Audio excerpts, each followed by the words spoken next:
Hello everyone. तो देखिए हम लोग क्लास 11 के अगले लेक्चर में आज पढ़े हैं, ठीक है ना, पढ़ते हैं। और जो है पिछले क्लास में अगर आपको याद हो तो मैंने 2-3 न्यूमेरिकल लिख के शायद छोड़े थे, तो वो न्यूमेरिकल भी डिस्कस करते हैं। पहले ये न्यूमेरिकल आप करते हैं, ठीक है ना, कर लीजिए, स्क्रीनशॉट अच्छे से लेके पहले खुद से इसको ट्राई करिए, ठीक है ना। वीडियो पॉज करिए, पहले खुद से ट्राई करिए, क्योंकि आपका यहाँ से ये सॉल्व हो जाएंगे तो आपको ढेर सारी चीजें रिवाइज हो जाएंगी। और फिर जो लास्ट लेक्चर में मैंने क्वेश्चन लिखे थे उसको भी डिस्कस हम लोग यहीं पे करेंगे, ठीक है ना। तो जैसे देखिए फर्स्ट प्रॉब्लम, ठीक है ना, वो मैं सॉल्व करता हूँ, ठीक है। अब बहुत ज्यादा मैं जो है मिटाऊंगा नहीं, ताकि सारे क्वेश्चन आपको लिखते रहें। तो जैसे देखिए फर्स्ट वाले क्वेश्चन को अगर ध्यान से देखो तो आपको क्या करना है, आपको बताना है नंबर ऑफ एटम। पहले ये लाइन हाईलाइट कर दो। तो नंबर ऑफ एटम जैसे ही दिख जाए तो अब तुम्हें बस एक चीज याद होना चाहिए, आप याद करिए जरा ध्यान से। तो आपको देखो फार्मूला पता था नंबर ऑफ एटम का, तो नंबर ऑफ एटम अगर किसी भी सैंपल में अपने को बताना था तो हमारे पास जो फार्मूला था वो फार्मूला क्या था, देखो अपना ट्रिक, सैंपल का मोल, ठीक ना, इनटू क्या करते थे हम लोग, बोलो, एटॉमिसिटी, और इनटू क्या करते थे हम लोग, एवोगाड्रो नंबर। तो ये अपना नंबर ऑफ एटम निकालने का फार्मूला था। तो अब देखो जैसे पहले वाले क्वेश्चन को सब में अलग अलग बताना, अलग सैंपल में। तो फर्स्ट वाले क्वेश्चन में देखो ध्यान से, 64 ग्राम ऑक्सीजन। तो हमें सैंपल का मोल पता होना चाहिए, तभी हम लोग कुछ कर पाएंगे। तो मैंने देखो आपको बताया था, याद करो, जब भी जो सैंपल गिवन है उसको देख के ये पता ना चले कि ये एटम है कि मॉलिक्यूल, तो क्या देखते हैं, एग्जिस्टेंस इन द नेचर। तो तुम्हें अच्छे से पता है ऑक्सीजन नेचर में किस फॉर्म में रहती है, O2 के फॉर्म में, यानी जो सैंपल गिवन है ये ऑक्सीजन का मॉलिक्यूल गिवन है। तो हम लोग सबसे पहले क्या निकालते हैं, देखो सैंपल का मोल, ठीक है ना। तो डायरेक्ट मैं करता हूं, एक ही बार में आंसर आ जाएगा। तो देखो अगर मुझे नंबर ऑफ ऑक्सीजन एटम बताना है फर्स्ट वाले क्वेश्चन के लिए, तो सैंपल का मोल फार्मूला देखो, मोल में कौन सा लगेगा, वेट गिवन है तो वेट वाला formula, given weight divided by molecular weight, यानी कितना हो गया 32 ऑक्सीजन का, ठीक ना, इनटू देखो ध्यान से एटॉमिसिटी। तो ऑक्सीजन में ऑक्सीजन की एटॉमिसिटी कितनी है, देखो 2, और इनटू क्या हो गया, देखो एवोगाड्रो नंबर। थोड़ा सॉल्व कर दो, ये हो गया 2, और सॉल्व कर दो तो आंसर कितना हो गया, 4Na, ठीक है ना। तो आई होप यहां तक आपका अच्छे से समझ में आ गया होगा। अगला क्वेश्चन देखो 48 ग्राम O2, तो अब ये हो गया होगा आपका, ठीक है ना। तो देखो सेकंड क्वेश्चन में तुम्हें नंबर ऑफ एटम बताने हैं, नंबर ऑफ ऑक्सीजन एटम बताना है। तो सैंपल का मोल, गिवन वेट 48, ऑक्सीजन ओजोन का मॉलिक्यूलर वेट भी कितना हो जाएगा 48, एटॉमिसिटी देखो ओजोन में, ओजोन का फार्मूला क्या होता है O3, ठीक है ना, और इनटू क्या हो गया एवोगाड्रो नंबर। सॉल्व कर लो, 48 कैंसिल हो गया, आंसर कितना हो गया 3Na। तो सेकंड वाले का आंसर क्या हो गया 3Na के बराबर। थर्ड वाला सॉल्व कर देता हूं मैं, फिर से वही देखना, थर्ड वाला इधर थोड़ा लिख दे रहा हूं मैं। तो थर्ड वाला अगर सॉल्व करना है तो सैंपल का मोल, ठीक है ना, तो सैंपल का नंबर ऑफ, इसमें देखो सल्फर एटम बताना है, ठीक है ना। तो नंबर सैंपल का मोल गिवन वेट कितना हो गया 32। सैंपल देख के समझ में नहीं आ रहा क्या है, एटम है मॉलिक्यूल, तो सल्फर नेचर में किस फॉर्म में, S8 के फॉर्म में रहता है। तो डिवाइडेड बाय क्या करेंगे, देखो 8 इंटू सल्फर, अब याद करो सल्फर जो है एटॉमिक नंबर 16 और एटॉमिक वेट कितना होता है 32, तो इंटू कितना हो गया 32 इंटू एटॉमिसिटी, एटॉमिसिटी कितनी है सल्फर की 8, इंटू क्या हो गया Na के बराबर। 32 से 32 कैंसिल, 8 से 8 कैंसिल, तो कितने मॉलिक्यूल, कितने सल्फर के एटम हो गए, Na एटम ऑफ सल्फर, इसका आंसर हो गया। तो आपको फर्स्ट प्रॉब्लम शायद आपने सॉल्व करनी होगी।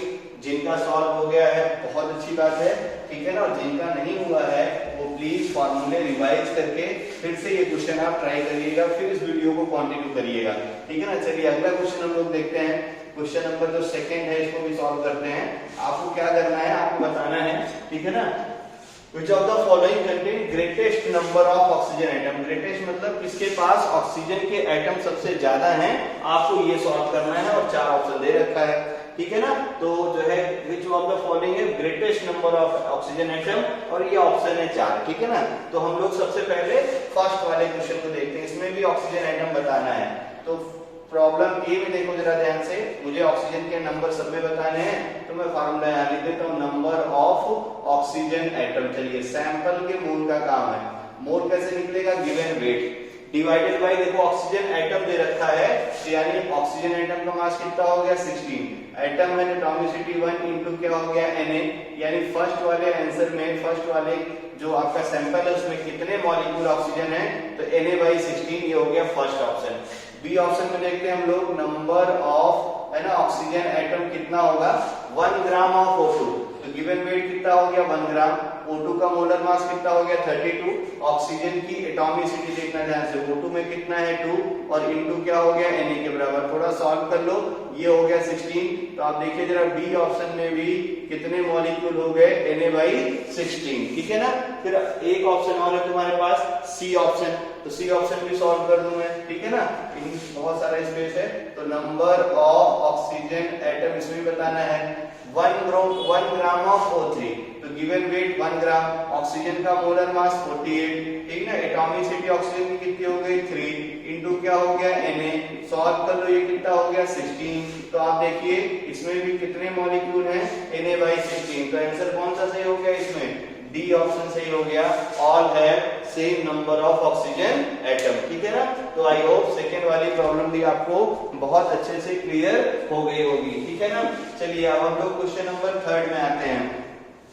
क्वेश्चन नंबर 3 देखो ध्यान से, आपसे क्या पूछ रखा है कि आप जरा बताइए, आपके पास अगर 3 ग्राम वाटर का सैंपल है तो उसमें कितने नंबर ऑफ एटम हैं ये बताना है, ठीक है ना, और उसमें कितने नंबर ऑफ प्रोटॉन है ये बताने हैं, कितने नंबर ऑफ न्यूट्रॉन है ये बताने हैं, ठीक है ना। तो बहुत अच्छे से ध्यान से देखो, ठीक है ना। सबसे पहले नंबर ऑफ एटम, तो नंबर ऑफ एटम का फार्मूला भी थोड़ी देर पहले लिखा था, एक बार फिर से लिखता हूं मैं। नंबर ऑफ एटम कहीं भी बताना हो तो फार्मूला क्या है बोलो, सैंपल का मोल, इसको तो भूलिए नहीं, इनटू क्या है बोलो एटॉमिसिटी, और इनटू क्या हो गया देखो एवोगैड्रो नंबर, इनटू क्या हो गया एवोगैड्रो नंबर। तो हमारे पास जो वाटर सैंपल है इसमें हमें बताना है, तो हम लोग इसको निकालते हैं, फिर जरा देखना ध्यान से। तो अगर मुझे फर्स्ट वाले को सॉल्व करूं तो आपको क्या बताना है, टोटल नंबर ऑफ एटम, ठीक ना, इन कितना है तुम्हारे पास 3 ग्राम वाटर, ये तुम्हारे पास क्वेश्चन है। तो फार्मूला सैंपल का मोल, तो सैंपल का मोल देखो given weight divided by molar mass, water का मोलर मास कितना, हाइड्रोजन का 2 ऑक्सीजन का 16 ऐड कर लो कितना हो गया 18 ग्राम इनटू एटॉमिसिटी। अब देखो यहाँ एटॉमिसिटी क्या रखी है, तो एटॉमिसिटी कुछ है नहीं, देखो हाइड्रोजन के 2 एटम है, ऑक्सीजन का 1 एटम है, तो एटॉमिसिटी कितनी लिखेंगे हम लोग 3, ये याद रखे रहना कैसे आया, ठीक ना, हाइड्रोजन के 2 एटम ऑक्सीजन का 1 एटम, ठीक है, इनटू क्या हो गया देखो एवोगैड्रो नंबर, ठीक है ना। सॉल्व कर लीजिए तो आप देखो ये क्या हो गया 3 6 जा, ठीक है ना, और ये देखो कितना हो गया 3 2 जा, तो ये कितने आपके और जो है एटम हो गए इस सैंपल में, तो Na/2 आंसर हो गया।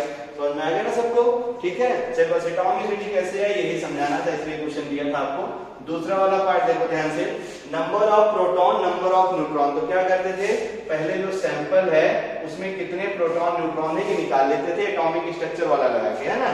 तो आपको अच्छे से पता है जो हाइड्रोजन है, हाइड्रोजन में प्रोटॉन के नंबर कितने होते हैं 1, इलेक्ट्रॉन के नंबर कितने होते हैं 1, और न्यूट्रॉन के नंबर हम लोग क्या मानते हैं 0, ठीक है ना। बस नहीं मतलब ये हाइड्रोजन लिखा हो तो समझ जाना प्रोटियम है, ऐसे तुम समझ लो, ठीक है ना, क्योंकि आपको पता है कि हाइड्रोजन के 3 आइसोटॉप्स होते हैं, हाइड्रोजन के कितने आइसोटॉप्स होते हैं 3 होते हैं, एक कौन सा होता है 1H1, एक कौन सा होता है 1H2 और एक क्या कौन सा 1H3, इसको बोलते हैं प्रोटियम, इसको बोलते हैं ड्यूटीरियम, इसको बोलते हैं टिट्रियम। बहुत सारे लोगों को पता होगा, नहीं पता है इसको अच्छे से याद रखिए, अपने को ये काम पड़ेगा। इसका नाम होता है प्रोटियम, इसका नाम होता है ड्यूटीरियम, ठीक है ना, और इसका नाम होता है टिट्रियम, ठीक है ना। तो अच्छे से ये आप याद रखे रहिएगा। तो प्रोटियम एक्चुअली में प्रोटियम जो होता है ना, ध्यान से देखो ध्यान से, प्रोटियम में अगर मैं जो है लिखूं प्रोटॉन कितने हैं तो आप बोलेंगे सर 1 है, प्रोटियम में बोलूं मैं इलेक्ट्रॉन कितने हैं तो आप बोलेंगे सर 1 है, न्यूट्रॉन कितना बोलेंगे 0। अब हम लोग ड्यूटेरियम में आते हैं, प्रोटॉन कितना है 1, इलेक्ट्रॉन कितना है 1, न्यूट्रॉन कितना है 1, ठीक है ना। ट्रिटियम में अगर देखो ध्यान से, ट्रिटियम में सॉल्व कर लो तो प्रोटॉन कितना है 1, इलेक्ट्रॉन कितना है 1, न्यूट्रॉन कितना है 2, ठीक है ना। तो होता क्या है देखो, प्रोटियम ऐसा आइसोटॉप है जिसमें न्यूट्रॉन नहीं होता है, ठीक है ना। लेकिन अगर मुझे हाइड्रोजन में न्यूट्रॉन बोलना है तो हाइड्रोजन में हम लोग 0 न्यूट्रॉन लिया करते हैं। अब इधर जरा ऑक्सीजन भी लिख लिया जाए। तो ऑक्सीजन में हम लोग, अब हाइड्रोजन जानते हैं आप 1H1 ऐसे लिख लेते हैं हम लोग। ऑक्सीजन का A2 क्या होता है 16। तो ऑक्सीजन के में अगर प्रोटॉन लिखूंगा तो प्रोटॉन कितने हो गए 8, इलेक्ट्रॉन कितने हो गए 8, है ना, और न्यूट्रॉन भी कितने हो गए 8। अब मुझे क्या करना है, हमें H2O में टोटल नंबर ऑफ प्रोटॉन बताना है, टोटल नंबर ऑफ प्रोटॉन, और क्या बताना है, टोटल नंबर ऑफ न्यूट्रॉन। तो टोटल नंबर ऑफ प्रोटॉन अगर मैं निकालूंगा यहां से, तो हाइड्रोजन 2 है तो 2 प्रोटॉन हो गए हाइड्रोजन के, और देखना 8 प्रोटॉन हो गए किसके, ऑक्सीजन के। तो कितने प्रोटॉन हो गए 10। अगला देखो ध्यान से, टोटल नंबर ऑफ, ठीक है ना, न्यूट्रॉन पूछ रखा है, तो टोटल नंबर ऑफ न्यूट्रॉन में यहां लिख दो। तो देखो हाइड्रोजन से कितने न्यूट्रॉन मिल रहे हैं 0, ऑक्सीजन से कितने न्यूट्रॉन मिल रहे हैं 8, यानी टोटल नंबर ऑफ न्यूट्रॉन कितने हो गए 8। ये तो हमने एटॉमिक स्ट्रक्चर से निकाल लिया। अब हमें पूछना क्या है क्वेश्चन में कि 3 ग्राम ऑफ वाटर का सैंपल है, तो फिर अब मुझे कुछ करना नहीं है, सीधा सीधा सॉल्व करता हूं। नंबर ऑफ प्रोटॉन इन, बोलो 3 ग्राम H2O, क्या लगाएंगे फार्मूला, यही एटम वाला। बस क्या करना है, एटॉमिसिटी के प्लेस पे प्रोटॉन के नंबर से रिप्लेस मार देना है। तो सैंपल का मोल 3/18 वाटर का वेट, मोलर मास, इनटू देखना ध्यान से, ठीक है ना। अब देखना प्रोटॉन के नंबर बताने हैं, तो प्रोटॉन के नंबर कितने हो गए 10, इनटू क्या हो गया Na।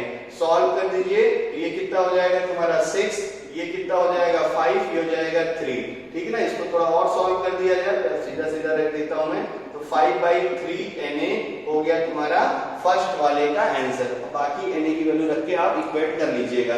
फिर अगला देखते हैं नंबर ऑफ न्यूट्रॉन, ठीक ना, फिर वही कहानी। तो नंबर ऑफ न्यूट्रॉन अगर मुझे इस सैंपल में बताना है, बस ये बदल देता हूं मैं, number of neutron in 3 gram H2O। तो कहां बदल जाएगा ये भी ध्यान देखिए, सैंपल का मोल तो बदलेगा नहीं, 3/18 इनटू, देखो ध्यान से आपको क्या करना है, ठीक ना। अब number of proton, atomic number of neutron atomicity के प्लेस पे रिप्लेस मार दो। तो न्यूट्रॉन के नंबर कितने हो गए 8, इनटू क्या हो गया, देखो एवोगाड्रो नंबर, सॉल्व कर दीजिए इसको, ठीक है ना। तो ये देखो आपका कितना हो जाएगा 9, ठीक है ना, और ये हो जाएगा 9, ये हो जाएगा तुम्हारा 4, ये हो जाएगा आपका 3। तो कितना हो गया तुम्हारा, देखो 4/3 Na के बराबर इतने आपके न्यूट्रॉन हो गए। और इससे पहले मैंने क्या सॉल्व कर दिया था, प्रोटॉन, ठीक है ना। तो ये है आपका, थोड़े से क्वेश्चन मैंने इसलिए कराए ताकि आपको पिछले क्लास के फार्मूले रिवाइज हो जाएं, ठीक है ना। और इसके अगले पार्ट में हम लोग जो है एटॉमिक वेट तक पढ़े थे, उसके आगे लेक्चर को कंटिन्यू करते हैं। Thank you.